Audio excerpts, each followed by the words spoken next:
नमस्कार, आज की वीडियो में आपका स्वागत है। आज हम बात करेंगे film the hate you give के बारे में।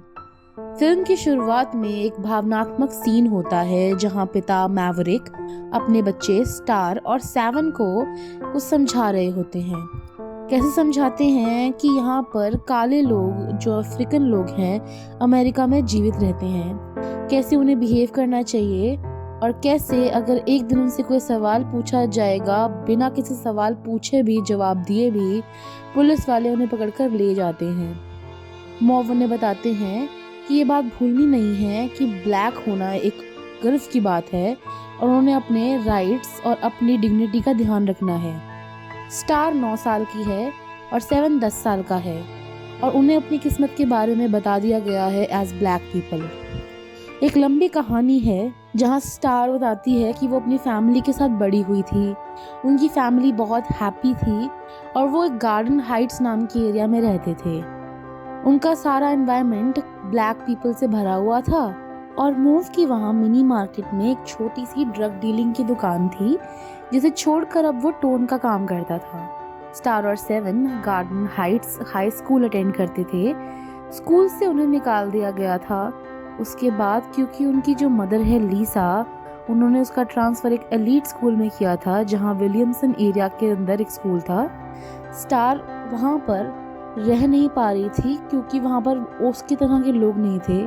उनकी ब्लैक पीपल वाली हैबिट्स को वो हटा नहीं पा रही थी और बच्चों के साथ बात करने में उसे बहुत तकलीफ हो रही थी। वो एक लड़की हेली और माया की बेस्ट फ्रेंड बन गई थी जो हमेशा उसका ध्यान रखते थे। अगर कोई वाइट स्टूडेंट उसे बॉदर करता था तो वहाँ पर माया और हेली से डिफेंड कर लेते थे। वहाँ पर उसका एक बॉयफ्रेंड भी था 6 महीने जिसका नाम क्रिस था और वो बेस्ट चीज़ थी उसकी लाइफ की जो उसके साथ स्कूल में थी।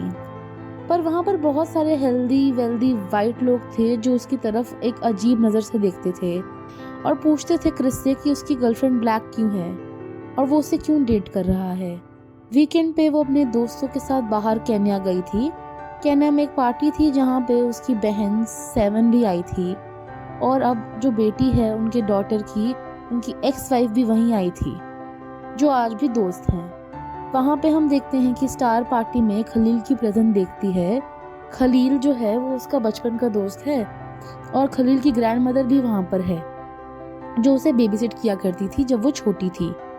उन्होंने एक दूसरे को बहुत टाइम से नहीं देखा है और वो वहाँ पर जाकर बात करना शुरू करते हैं और पूछते हैं कि वो यहाँ क्या कर रहे हैं। फिर उतनी देर में वहाँ पर पार्टी में गन शॉट की आवाज़ आती है और आपस में लोग लड़ने लग जाते हैं और पूछने लगते हैं कि क्या वजह से यहाँ पे गन शॉट चला था। पार्टी इमीडिएटली ख़त्म हो जाती है। खलील वहाँ से स्टार को निकलने के लिए कहता है और गाड़ी में घुसने के लिए कहता है।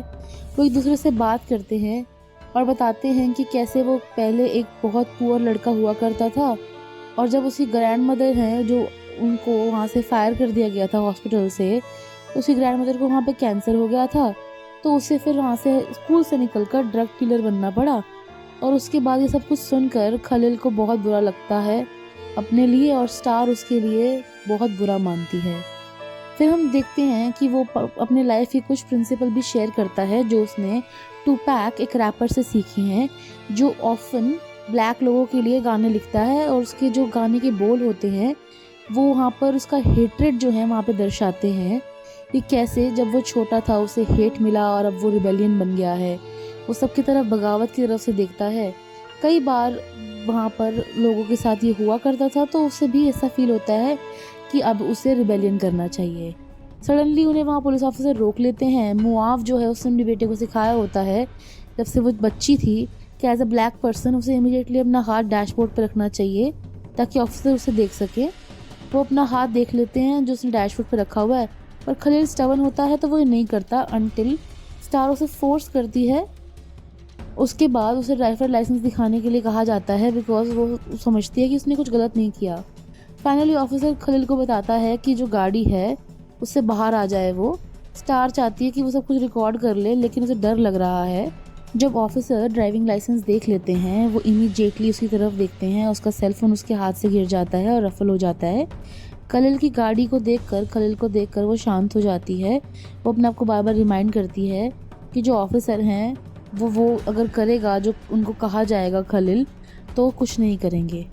फिर उसके बाद वो गाड़ी में से कोम बाहर निकालते हैं और उसके बाद गाड़ी के अंदर जाने के बाद ये ऑफिसर सीधा शॉट अप कर देते हैं और उसे वहीं रोक लेते हैं। वहाँ पर कोई वेपन नहीं होते उस कोम के अलावा। वो अजीब समझती है क्योंकि सिर्फ एक कंघी के लिए खलील को गोली मार देना कितनी ही अजीब बात है। खलील उस स्पॉट पर ही मर जाता है क्योंकि उसे कई सारी गोलियां मारी होती हैं। उस इंसिडेंट के बाद वो लीसा के साथ और बाकी सारे पुलिस वाले स्टेशन के साथ वहाँ पर पुलिस स्टेशन पहुँचती है। उससे डिटेक्टिव गोमेज पूछता है, डिटेक्टिव विली पूछता है और कहता है कि कैसे कैसे चीज़ें हुई हमें ज़रूर बताएं। और जैसे ही उससे बात की जाती है तो वो खलील के बारे में सोचती है कि खलील ने क्या किया, क्या वो यूज़र था या नहीं था, लेकिन उससे सारे सवालों के अंदर वो कोई जवाब नहीं दे पाती। ताज्जुब की बात यह है कि उससे कभी किसी ने नहीं पूछा कि खलील को किसने मारा। कार्लोस जो हैं, जो स्टार के अंकल हैं, वो इमीडिएटली उन्हें रोकने के लिए कहते हैं, इंटेरोगेशन बंद करवाते हैं। कार्लोस एक पुलिस ऑफिसर हैं जो उनके साथ ही थे। वो इस इंसिडेंट से ट्रॉमेटाइज हो चुकी है स्टार, तो उसे रोक लेते हैं क्योंकि उसने अपने दोस्त की मौत को देखा है। लकीली जो मुआव है वो अपनी बेटी के साथ था और वो सब लोग खलील की ग्रैंड मदर के वहाँ गए, जहाँ उन्होंने ग्रैंड मदर को बताया कि खलील की मौत हो चुकी है और वो इस बात से बहुत परेशान है। उसकी ग्रैंड मदर बहुत ज़्यादा रोने लग गई और परेशान होने लग गई खलील की पासिंग के बारे में सोचकर। कार्लोस और उसकी बीवी भी वहाँ पर अपनी सांत्वना देने के लिए आए खलील की दादी को। उसके बाद हम देखते हैं कि क्रिस कांटेक्ट करता है स्टार को उसकी डेट के बारे में, पर स्टार उसे समझा नहीं पाती कि असल में क्या हुआ है और वो क्यों नहीं आ सकती। बिना कुछ एक्सप्लेन किए वो क्रिस को बोल देती है कि वो चला जाए। बाहर लोग मॉव से पूछताछ कर रहे होते हैं उस इंसिडेंट के बारे में। पुलिस उससे पूछती है कि क्या हुआ था और क्या नहीं हुआ था। वो सरप्राइज है कि कार्लोस जो है वहाँ पर आ गया और उसे एक पेड लीव मिली थी ऑफ कोर्स। पूरी इन्वेस्टिगेशन जो है, जो केस है, वो अब हो चुका था और डिस्ट्रिक्ट अटर्नी जो है वो सब उसके हाथ में चला गया था। मुआव को ऑलरेडी गेस कर सकता है कि कैसे केस को जस्टिफाई किया जाएगा और कैसे खलील को दिखाया जाएगा और कैसे उसकी मौत को एक नाटक में बदला जाएगा। और कहेंगे कि बहुत छोटी सी बात है, क्या फ़र्क पड़ता है। कार्लोस मुआव से कहता है कि वो सिस्टम को ट्रस्ट नहीं कर सकता और वो एटलीस्ट ये ट्रस्ट कर सकता है कि जो स्कूल में स्टार पढ़ती है वहाँ पर उसे एक टायरानिकल ब्लैक गर्ल माना जाएगा और उसके दोस्त उसे इसकी मौत के बारे में पूछ पूछ कर पागल कर देंगे। वो अपने ब्लैक फ्रेंड के बारे में सबको बताएगी और कैसे वो मारा गया था, तो लोग उसे खुश नहीं देखेंगे। पुलिस ने उससे बात करने के लिए बोला था लेकिन वो चुप थी क्योंकि वो ट्रॉमेटाइज थी। इस बिहेवियर को उसके स्कूल के अंदर भी दिखाया जाएगा। जब वो स्कूल में बात होती है तो हेली उससे पूछती है कि कैसे वो चुप रही और उसने कुछ नहीं बोला, बिकॉज वो अपने फ्रेंड का रिस्पॉन्स नहीं जानती थी। एक आफ्टरनून में स्टार और केन्या कैफ़े गए थे। वहाँ पे खाना ऑर्डर करते वक्त वो लोग न्यूज़ देख रहे थे और ब्रॉडकास्ट हो रहा था खलील की डेथ के बारे में, और फैक्ट था कि वो इसे कॉप के द्वारा मारा गया और पूरी कम्युनिटी में शेयर किया गया। और ये न्यूज़ जो खलील की मदर हैं वो उन्होंने डिमांड किया कि मेरे बेटे को जस्टिस मिलनी चाहिए। केन्या को इस बात का बुरा लगता है कि खलील की मदर को मीडिया में ऐसे प्रेजेंट किया जा रहा है। वो इस बारे में जानती है क्योंकि वो ब्लैक है। वो केन्या स्टार से पूछती है कि वो सबको सच सच बता दे, लेकिन स्टार अभी भी इस बारे में सोच रही है। दूसरी तरफ उसके पेरेंट्स ने उसे मना किया है किसी को भी कुछ बताने के लिए। केन्या के फादर किंग आते हैं और उसे बोलते हैं कि वो गाड़ी में बैठ जाएं क्योंकि वो एक बड़े ड्रग डीलर है और उस एरिया में उस ड्रग डीलिंग कंपनी का हिस्सा है जहां मॉव भी हुआ करता था। अब हम देखते हैं कि उस गाड़ी में किंग गाड़ी के अंदर बैठ जाता है और स्टार से कहता है कि वो जानता है कि खलील के साथ क्या हुआ था, और वो कहता है कि इंसिडेंट देखना उसके लिए बहुत डिफ़िकल्ट था और ये भूल जाना भी बहुत डिफ़िकल्ट होगा। और वो स्टार से कहता है कि वो उसे मॉव के पास छोड़ देगा क्योंकि मॉव उसका पुराना दोस्त है।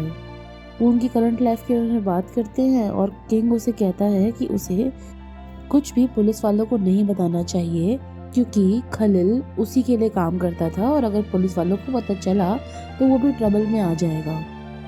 वो कहता है कि स्टार को ये सब बातें भूल जानी चाहिए और घर चले जाना चाहिए। घर पर लीसा जो मॉब की स्टोरी सुन रही है वो किंग को पकड़ लेती है और उसे थ्रेटन करती है। कहती है कि वो स्टार को किसी भी तरीके से हाथ ना लगाए और उसे हर्ट ना करे और अगर ऐसा कुछ हुआ तो वो खलील के काम के बारे में पुलिस वालों को बता देगी और वो अब यहाँ से दूर चला जाए। लेकिन माफिया किंग के अकॉर्डिंग उसे कुछ फ़र्क नहीं पड़ता और वैसे भी वो ड्रग्स क्विट कर चुका है, तो अब जो भी होगा उसे कोई फ़र्क नहीं पड़ता। अगली बार हम देखते हैं कि अब फ्यूनरल डे आ चुका है खलील के लिए। स्टार तैयार हो रही है और माव आया है स्टार से मिलने के लिए और वो कहता है कि खलील का जो आउटलुक था लाइफ की तरफ, वो हमेशा ये बताता था कि वाइट्स जो हैं वो ब्लैक्स को हमेशा नफ़रत की नज़र से ही देखेंगे और इसी लॉ से उसे बनाया गया है और जो ब्लैक पीपल हैं वो उनके लिए गलत लोग ही रहेंगे। इसीलिए ब्लैक पीपल को और कोई जॉब्स नहीं मिलती और उन्हें ड्रग डीलिंग के काम में ही काम करना पड़ता है और असल में इसी वजह से वो अननोइंगली उसी सर्कल में फंसे रहते हैं जिसके हिसाब से उन्हें देखा जाता है। वो स्टीरियोटाइप से कभी बाहर निकल ही नहीं पाते क्योंकि वो डीलर बनते हैं तो वो स्टीरियोटाइप कंटिन्यू होता है और अगर वो डीलर ना बने तो वो गरीबी में ही मर जाएंगे। वो ड्रग्स ब्लैक जनरेशन को ख़राब करती जा रही हैं और वो ये मिस्टेक को दोबारा रिपीट नहीं करना चाहते। वो अपने बच्चों के लिए एक अच्छा रोल मॉडल बनना चाहते हैं और चर्च जब वो जाते हैं तो स्टार उसे देखकर रोने लग जाती है। खलील की बॉडी को कॉफिन में देखकर वहाँ सब लोग रो रहे होते हैं। उस मास के अंदर किंग और उसकी फैमिली भी होती है और उस समय प्रीस्ट सबको इनवाइट करता है और सबसे कहता है कि एक वुमन नेम अप्रैल है जो स्टेज पर आकर कुछ कहना चाहती है। वो एक लॉयर है जो जैज फॉर जस्टिस के नाम पर चलती है और उसने कहा है कि पुलिस का कोई इंटेंशन नहीं है उस ऑफिसर को प्रॉपरली पनिश करने का जिसने खलील को मारा है। हालांकि वहाँ पर क्रेडिबल विटनेसेस हैं और उन गवाहों के चलते उसको पकड़ा जा सकता है। वो सबसे कहती है कि हम सबको एक पीसफुल डेमोन्स्ट्रेशन करना चाहिए पुलिस स्टेशन का मास के बाद ताकि उनकी बात आगे पहुंचे और वो एनर्जी आए कि वो सब लोग जस्टिस के खिलाफ खड़े हैं और लड़ना चाहते हैं। फिर वो अपनी सीट पर जाती है और स्टार की तरफ देखती है जैसे वो उसे अपने पास बुला रही हो और कह रही हो कि तुम भी हमारे साथ चलो। जब ये सब कुछ ख़त्म हो जाता है एक ग्रुप ऑफ पीपल ऑलरेडी जा रहे होते हैं प्रोटेस्ट करने के लिए पुलिस स्टेशन की तरफ और जो लोग वहाँ पे डेमोन्स्ट्रेशन के लिए जा रहे होते हैं वो केओस के अंदर ना तब्दील हो जाए। मॉव अपनी पूरी फैमिली को वहाँ सारे मेंबर्स को इनवाइट करता है जाने के लिए, लेकिन डिसअपॉइंट होता है क्योंकि उसके फ्रेंड्स नहीं जाना चाहते उस केओस के अंदर। वो जाते हैं कि उनको जाना चाहिए था लेकिन उनके हिसाब से मॉब जो है वो उनके साथ भी वही करेगी जो खलील के साथ हुआ था और जो न्यूज़ में दिखाया जाता है प्रोटेस्ट उस पीसफुल डेमोन्स्ट्रेशन को एक वायलेंट रेजिस्टेंस के तौर पर दिखाया जाता है। अब ये अनअवॉइडेबल है न्यूज़ में जहाँ पे क्रिस देख लेता है कि वहाँ पर स्टार भी है। वो इमीडिएटली स्टार से कॉल करके बात करता है और उसे कहता है कि उसकी फैमिली और वो लोग वहाँ सेफ नहीं है और दूसरी तरफ वो जो हाउस गेस्ट हैं उनमें से एक जो है वो अप्रैल निकलती है। उसके बाद हम देखते हैं कि वो वहाँ पे इस अप्रैल से बात करने आई है। स्टार अप्रैल को सब बातें बता देती है, उसे कन्फेस करती है कि क्या क्या हुआ था। स्टार की कन्फेशन से उसे स्ट्रेंथ मिलती है चार्जेस की अगेंस्ट बायरेंट जो ऑफिसर है जिसने खलील को गोली मारी थी और वो जानती है कि वो क्या डिज़र्व करता है। वो जानती है कि स्टार अगर टीवी पे आ जाएगी सारे सोशल मीडिया और स्ट्रीट्स पे बातें पहुंच जाएंगी, लेकिन इस बात से लिसा अग्री नहीं करती क्योंकि वो स्टार के कन्फेशन को उसके खिलाफ यूज़ होने नहीं देना चाहती। वो चाहती है कि उसकी बेटी सेफ रहे, लेकिन अप्रैल कुछ नहीं कह सकती और वो वहाँ से चली जाती है। स्टार वापस अपने बेटर एक्सपीरियंसेस को याद करती है और उस बारे में सोचती है कि कैसे जब वो बच्ची थी तो उसकी बेस्ट फ्रेंड नताशा थी जिसे मार दिया गया था एक मेंबर के द्वारा जो किंग के वहाँ पे था और उसकी तरफ से वहाँ पे नताशा मरने के बाद अब उसे यहाँ पे भी पता था कि वहाँ पे किसने नताशा को मारा है और वो फिर भी चुप रही थी और अब फिर से उसे सेम लॉस मिला है खलील के तौर पे क्योंकि खलील के खूनी को भी वो जानती है और वो कुछ नहीं कर सकती। अब वो कुछ भी नहीं कह सकती ना कुछ बोल सकती है। वो अपनी कहानी को लेकर चुपचाप बैठ जाती है। अप्रैल स्टार से कहती है कि वो उसे किसी भी समय कॉल कर सकती है अगर उसका माइंड चेंज होता है। फिर हम देखते हैं कि स्कूल वो पहुंच जाती है और स्कूल के सीन में वो शॉक्ड है क्योंकि स्कूल बंद है। वो और भी ज़्यादा शॉक हो जाती है क्योंकि सारे स्टूडेंट्स प्रोटेस्ट के लिए बाहर हैं जो खलील के लिए जस्टिस मांगना चाहते हैं। वो समझ ही नहीं पा रही कि सब लोग कैसे कंसर्न्ड हैं। वो सिर्फ एक्सक्यूज़ है उनके लिए कि वो स्कूल को स्किप करना चाहते हैं या मैथ क्लास नहीं जाना चाहते, वो यही अज्यूम करती है और शायद वो सिर्फ फ़न करने के लिए बाहर आए हैं। इस बात को सोचकर उसे बहुत अजीब सा फील होता है और फिर वो कार्लोस से कहती है कि उसे स्कूल से पिक करने के लिए आ जाए। कार्लोस ड्रॉप करता है उसे हॉस्पिटल तक जहाँ उसकी मदर काम करती हैं और फिर हम देखते हैं कि वो अपनी मदर से बताती हैं कि वो कैसे बात कर रही थी। वो खलील के बारे में टीवी पे बात करना चाहती हैं और पुलिस स्टेशन के बारे में कंप्लेंट करना चाहती हैं और वो जाकर टीवी स्टेशन पर जाती हैं जहाँ अप्रैल जो है वो इंटरव्यू करती है वो सेगमेंट, और वो बात करती है एक ब्लर्ड फेस से जब वो इंटरव्यू करती है स्टार को। वो बताती है कि कैसे खलील के साथ क्या क्या हुआ था। वो खलील के बारे में उससे कई सवाल पूछती है तो स्टार अपना कन्फेशन देती है और वो खलील के बारे में से बताती है कि कैसे खलील को एक डीलर बनने के लिए फोर्स किया गया था एक किंग नाम के आदमी ने जो गार्डन हाइट्स एरिया में रहता है, और ये सब किंग और उसकी फैमिली देख रही होती हैं। उसके बाद वो स्टार को ब्रेवली इंटरप्ट नहीं करते और उसे वो शूटिंग इंसिडेंट के बारे में बात करने देते हैं जहां उसकी फैमिली बाहर डिनर के लिए गई थी। और जब वो चैट कर रहे थे तो उन्होंने किंग को देखा बाहर आउटसाइड मॉब के वेट करने के लिए। फिर वो बाहर आता है, एक्शन में निकलता है और कन्फ्रंट करता है डायरेक्टली किंग को, पर इससे पहले कि किंग लड़ पाए और उसके बाकी मेंबर्स निकल पाएँ वो चूज़ करता है बाहर निकलना बिकॉज पुलिस वहाँ से आ जाती है और सिर्फ मॉब वहाँ पर बच जाता है। अकेले पुलिस को देखने के बाद वो इमीडिएटली मॉब को एक्यूज़ कर देते हैं ड्रग डीलिंग करने के लिए, और फिर पुलिस उसे सर्च करती है और पुलिस को कुछ नहीं मिलता। इवन लीसा भी उसे मॉब की आईडी में से कुछ नहीं दे पाती। पुलिस अभी भी उसको जाना नहीं देना चाहती और बहुत रेजिस्टेंस होता है फैमिली के द्वारा। स्टार भी अपने सेलफोन को बाहर निकाल कर उसे रिकॉर्ड करना शुरू कर देती है और बाकी सब लोग भी उस रेस्टोरेंट में रिकॉर्डिंग करने लग जाते हैं। पुलिस फिर मॉब को रिलीज़ कर देती है और डिसाइड करती है कि वो सीधा घर जाएंगे। फिर वो लोग घर आ जाते हैं और जो स्टार है वो सबको सॉरी बोलती है और कहती है कि उसे शायद चुप ही रहना चाहिए था और उसे टीवी पे होने की कोई ज़रूरत नहीं थी। लेकिन मॉब अपने बच्चों को कहता है कि उन्हें लाइन लग जाना चाहिए और दोबारा उनसे पूछता है कि क्या अपने बैक लोगों को अपने लेसन्स नहीं सीखे, उन्हें अपने फाइट मारनी है, अपने राइट्स के लिए लड़ना है। 7 और स्टार सीखे हैं बचपन से, प्रोग्राम से देखे कि उन्हें कैसे बात करनी है, कैसे नहीं करनी है और कैसे लोगों को चुप कराने पर उन्हें चुप नहीं रहना है बल्कि अपने बारे में कहना है। फिर वो अगले दिन माया के घर पर टीवी देख रहे होते हैं और वहाँ पर मौत को बोलते हुए सुनती है स्टार, और हेली भी वहाँ पे एक एशियन टीवी प्रोग्राम देख रही होती है जहाँ पर न्यूज़ आती है बायरेंट के बारे में। बहुत सारे नैरेटिव सुनने को मिलते हैं और बायरेंट का साइड भी सुनने को मिलता है। वो कहता है कि ब्लैक पीपल का जो इशू है उसकी वजह से जहाँ पर बायरेंट को असाइन किया गया था वहाँ पर बहुत सारा वायलेंस और मर्डर होता है और ड्रग डीलिंग होती है। और ब्रायन के पेरेंट्स जो हैं उन्होंने भी कहा था कि उनका एक बेटा अच्छा इंसान है और वो सिर्फ अपनी जॉब कर रहा था। हेली ये बात सुनकर अपना कंसर्न दिखाती है बायरेंट के बारे में, और वो वर्ड्स जो हैं जो स्टार ने उसके बारे में कहे थे वो बात समझ नहीं पाती कि हेली उसे कैसे डिफेंड कर रही है बायरेंट को खलील के दौरान।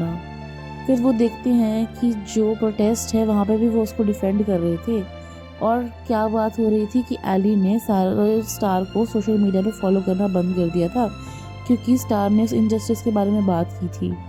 और हम देखते हैं कि उनकी फ्रेंडशिप भी स्ट्रेंज हो जाती है उस दिन के बाद से और वो आर्ग्यू करने लग जाते हैं। एक आफ्टरनून जो है स्टार अपनी मदर से कहती है कि कैसे उसकी और हेली की फ़ाइट हुई थी उन दोनों के साथ में होने के बाद, और उस तरफ हाई स्कूल में हेली उसकी बेस्ट फ्रेंड थी माया के अलावा, और उनकी मदर ने सिखाया था कि उन्हें दूसरों के बारे में ऐसा नहीं सोचना चाहिए और उन्हें जल्दी माफ़ कर देना चाहिए और लाइफ के साथ अच्छे से कैरी ऑन करना चाहिए।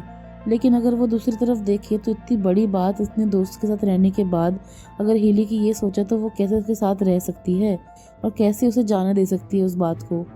लीसा भी ये बात अग्री करती है और कहती है कि उसे ऐसे लोगों के साथ दोस्त नहीं रहना चाहिए जो उसके बारे में ऐसा सोचते हैं। प्रॉम नाइट आती है और क्रिस स्टार से टीवी इंटरव्यू के बारे में पूछता है क्योंकि वो जानता है कि एक ऑब्सकर्ट फिगर है स्टार। अब वहाँ पर क्रिस सिंपली उससे पूछता है कि वो खलील को कैसे जानती थी और उसके बारे में एम्पैथाइज करना चाहता है, पर स्टार बहुत सारी चीज़ों से गुजर रही होती है और ये फैक्ट कि स्टार ने सब कुछ एक्सपीरियंस किया और उसके 2 लिटिल फ्रेंड्स उसके सामने मर गए, ये बियॉन्ड था क्रिस के समझने के। और वो ये भी जानती है कि उसके मरने का कारण क्या है, इसीलिए उसकी मदर ने उसे यहाँ पर भेजा है विलियमसन में ताकि वो प्रोटेक्टेड रहे। वो अपने दोनों वर्जन्स के बारे में सोचती है, जो एक घर पर है और एक यहाँ पर है। वो एक विलियमसन किड नहीं रह सकती और जब वो विलियमसन होती है तो वो गार्डन हाइट्स किड नहीं रह सकती। उस रात क्रिस ब्रेवली स्टार को, सेवन को उनके घर स्टार की फैमिली के अंदर मिलने जाता है। और वहाँ पर जब वो अराइव करता है तो उसे एक ड्राइवर जो है मौत कंसिडर कर लेता है। और वहाँ पर डिफरेंट जो लोग हैं वो डिफरेंट रिएक्शंस देते हैं क्रिस को देखकर। लीसा असल में जानती है कि क्रिस कौन है और उसे अच्छे से वेलकम करती है, लेकिन मॉब वहाँ पर उसे एक्सेप्ट नहीं कर पाता। मॉब असल में बहुत गुस्से में है। मॉब जो है वहाँ पर लोगों का, वो तो बिल्कुल भी क्रिस को अनकंफर्टेबल फील कराता है। क्रिस घर जाना चाहता है लेकिन रुक जाता है। मॉब जो है वो गुस्से में जानता है कि स्टार का अब एक बॉयफ्रेंड भी है और वो बॉयफ्रेंड वाइट भी है। इस बात पे उसे बिल्कुल विश्वास नहीं होता। वो स्टार कोशिश करती है मॉब को समझाने की, लेकिन वो गन फायर से स्टार्टल हो जाते हैं। और वहाँ पे उस घर में किंग के आदमी आ जाते हैं जो अभी भी स्टार को टेरराइज कर रहे हैं उस इंटरव्यू की वजह से जो उसने कल टीवी पे दिया था, बिकॉज वो बहुत इनसिक्योर फील करते हैं। अब वो कार्ला के घर के अंदर जाके छुपने की बात करते हैं और जहाँ पे मॉव भी है वो है अपने वापस सारे घर में जाना चाहता है और उनके साथ जाकर छुपना नहीं चाहता। उन्होंने कैलकुलेशन कर रखी है और वो सोचते हैं कि जो किंग है वो सिर्फ स्टार को चाहता है। दूसरी तरफ हम देखते हैं कि जो सेवन है वो भी मॉव के साथ वापस घर में रुकने की कोशिश करता है और वो बाकी सबको निकलने के लिए बोलता है। जो किंग है वो वापस आ गया है क्योंकि मॉव अपनी फैमिली को प्रोटेक्ट करना चाहता है। और मॉर्निंग ब्रेकफास्ट में कार्लोस बात करता है स्टार से। कार्लोस के हिसाब से कुछ लोग जो हैं वो केस को कंसीडर नहीं कर रहे क्राइम, बल्कि एक रेड की तरह कंसीडर कर रहे हैं और एक बैड विजिलेंस के केस की तरह बनाकर साइड कर रहे हैं। और जो ड्राइवर हैं उनके ऊपर कोई ब्लेम नहीं आएगा और ये ब्लेम किया जाएगा कि वो बहुत डिसोबीडियंट था, उसने खिड़की नहीं खोली और उसने बात नहीं मानी, इसलिए उस पर गोली चला दी गई। वो अपने गन को हाथ लगाने के लिए गया था, इसलिए ऑफिसर ने हेजिटेट नहीं किया शूट करने के लिए। बट कार्लोस हमेशा बिल्कुल अनआंसर्ड रह जाता है क्योंकि स्टार जो है वो बहुत डिसअपॉइंटेड होती है और वो देखती है कि कैसे ऑपरेशनल स्टैंडर्ड किया गया है लोगों के खिलाफ जो ब्लैक हैं, और वो जो वाइट लोग हैं वो चाहे कुछ भी कर ले उनके साथ कुछ भी गलत नहीं होता। अगर वाइट आदमी मर्सिडीज चला रहा होता उसे कोई हाथ नहीं लगाता, उसे कोई हाथ डेक पर रखने के लिए नहीं कहता। और फिर जब ट्रायल शुरू होता है तो स्टार टेस्टिफाई करती है जूरी के सामने। मेजॉरिटी ऑफ द जूरर जो हैं वो वाइट हैं, वो ट्रायल के टाइम पे कामली सारा कुछ समझाती है, अपनी टेस्टिमोनियल देखती है। लेकिन अगले दिन जब वो वहाँ पर हेली के वहाँ जाती है तो स्टार अभी भी रियलाइज़ नहीं करती कि उसकी फ्रेंड शुरू से ही एक रेसिस्ट लड़की है और वो शुरू से ही ऐसी है और उसे शायद नहीं पता चला। वो देखती है कि जो खलील है वो ड्रग डीलर होने के बावजूद भी स्टार से आराम से बात करता था। स्टार ने इमीडिएटली अपना कोम लिया हेली के बैग में से और पूछा कि क्या तुम्हें लगता है कि ये वेपन है? तो वो कहती कि ये गन की तरह दिख रहा है जैसे खलील के हाथ में था। ये बात सुनने के बाद स्टार बहुत गुस्सा हो जाती है और मूव नहीं करती है। वही समय पे क्रिस वहाँ आ जाता है और उसे काम करने की कोशिश करता है। फिर उसे एक मैसेज भेजती है केन्या कि सेवन को बहुत बुरी तरह मारा गया है किंग के द्वारा। वो फिर वहाँ से निकल जाती है और क्रिस उसके साथ चला जाता है किंग के घर सेवन को उठाने के लिए। लकीली किंग वहाँ पर नहीं होता, किंग की बीवी होती है और वहाँ पर वो प्रोटेक्ट करने की कोशिश करती है उसे। और वो कहती है कि स्टार को यहाँ से चुपचाप जल्दी चले जाना चाहिए इससे पहले कि वहाँ पर किंग वापस आ जाए। फिर वो रोड पर होते हैं, काफ़ी सारे प्रोटेस्ट देखते हैं जो खलील की मौत के लिए उसको जस्टिस दिलाने की कोशिश कर रहे हैं। सिटी हॉल के सामने भी एक प्रोटेस्ट होता है जहाँ वो कास्टिंग टाइम चल रहा होता है, जहाँ पे जूरी का वर्डिक्ट आना होता है बारेंट के बारे में। जूरी का वर्डिक्ट होता है कि बारेंट इनोसेंट है और कोई फर्दर ट्रायल नहीं होगा। अब क्योंकि ब्रायन जो है वो इस पनिशमेंट से बच गया है, स्टार डिसाइड करती है कि वो एक्शन लेगी। वो क्रिस से कहती है कि वो केन्या को लेकर उसके भाई को जाकर एक सेफ जगह पर ले जाए। दूसरी तरफ वो डेमोन्स्ट्रेटर को ज्वाइन करेगी जो सिटी हॉल जाने वाले हैं और उन्हें इंटरसेप्ट करेगी कि पुलिस वाले जो है उनके पास फुल वेपन हैं। वो देखना चाहती है कि कैसे चीज़ें मामला गर्म किया जा सकता है। वो सबके सामने बात करती है और वो कहती है कि वो की विटनेस है और उसने सारे डेमोन्स्ट्रेटर जो है उनको इनकरेज करती है कि एक्शन लिया जाए इस अन्याय के खिलाफ। और वो चिल्लाती है और चीखती है और बोलती है कि कुछ भी हो जाए वो यहाँ पर लड़ती रहेगी। और पुलिस जो है वो बात रिफ्यूज़ कर देती है सुनने के लिए और वो जो है वो ओनली आर्म्ड है और एंथुसियाज्म से चिल्लाती हुई जा रही है। उसे डर लग रहा है क्योंकि वो फुली आर्म्ड है। पुलिस वाले जो क्राउड हैं वो इजीली डाइपर्स कर देते हैं और वहाँ पर टीयर गैस के गोले छोड़ देते हैं। जो कम्युनिटी है वो पुशबैक हो जाती है लेकिन जो स्टार है वो बहुत सीरियसली इंजर होने के बाद भी 7 की हेल्प लेती है और अपने फ्रेंड मॉव के पास जाती है और वो दोनों मॉब शॉप में जाते हैं, दूध ढूंढते हैं और वहाँ पे एलिमिनेट करने के लिए टीयर गैस वो चीज़ यूज़ कर लेते हैं। फिर हम देखते हैं कि जो है उनकी आंखों से वो हर्ट निकल जाता है और अब वो सब कुछ छोड़कर वहाँ से बाहर निकलते हैं। अब वहाँ पे हम देखते हैं कि जो किंग है वो थोड़ी दूर से स्टार के प्रेजेंस को इमीडिएटली देख लेता है और इस अपॉर्चुनिटी को लेकर वो अपने आदमियों को जाकर मॉव की शॉप को आग लगाने के लिए बोलता है ताकि वहाँ पर स्टार मर जाए। लकीली वहाँ पर जो नेबर्स हैं ये सब कुछ देख लेते हैं और इमीडिएटली वो जो लोग हैं उन्हें हेल्प करने की कोशिश करते हैं और अंदर से मॉव, कार्लोस और लीसा को वहाँ पर निकाल के फटाफट पहुँचा देते हैं। फिर हम देखते हैं कि बैकडोर से सारी सिचुएशन के अंदर किम इमीडिएटली कोशिश करता है कि सारे लोगों को मार दिया जाए और वहाँ पर मॉब अनएक्सपेक्टेड सिचुएशन के अंदर मॉव की गन गुम हो जाती है और असल में हमें पता चलता है कि वो साकानी स्टार के यंगर ब्रदर ने पकड़ रखी है और किंग की तरफ डिफेंड करने के लिए लगा रखी है। स्टार इमीडिएटली जो है वो मूव करती है और वो नहीं चाहती कि जो पुलिस उसे शूट करे उसके भाई को भी कुछ करे, तो वो सबको अवेयर करती है कि कैसे ये सब कुछ बहुत टाइम से चल रहा है और ये साइकिल कभी भी ख़त्म नहीं होगा, ये पूरी लाइफ चलता रहेगा और यहाँ पर बहुत सारे लोग हैं जो इसका शिकार बनने वाले हैं। इंसिडेंट के बाद हम देखते हैं कि जो मॉव है उसके प्लान्स जो हैं वो अपनी डैमेज शॉप को रिबिल्ड करने की हैं। दूसरी तरफ हम देखते हैं कि किंग को अरेस्ट कर लिया गया है फायरिंग स्टार्ट करने के लिए मॉब के, और फिर हम देखते हैं कि पुलिस फाइनली किंग को निकाल देती है और उसकी कंट्रीब्यूशन के लिए थैंक यू बोलती है सबको। लोकल कम्युनिटी जो है गार्डन हाइट्स की अब वो एक सेफ नेबरहुड है क्योंकि किंग अरेस्ट हो चुका है और वहाँ पर ड्रग डीलिंग नहीं होती। इसके बाद खुशी खुशी 7 और स्टार अपना स्कूल फिनिश कर कॉलेज के लिए निकल जाते हैं। इसी के साथ फिल्म ख़त्म हो जाती है। अगर आपको फिल्म अच्छी लगी तो हमें ज़रूर बताइएगा, कमेंट्स में ज़रूर लिखिएगा अपना फेवरेट पार्ट। इस वीडियो को लाइक कीजिएगा, चैनल को सब्सक्राइब कीजिएगा क्योंकि ये मुफ्त है। वीडियो को अपने दोस्तों के साथ शेयर कीजिएगा और इस डीप टॉपिक के बारे में ज़रूर सोचिएगा। आज के लिए इतना ही, धन्यवाद।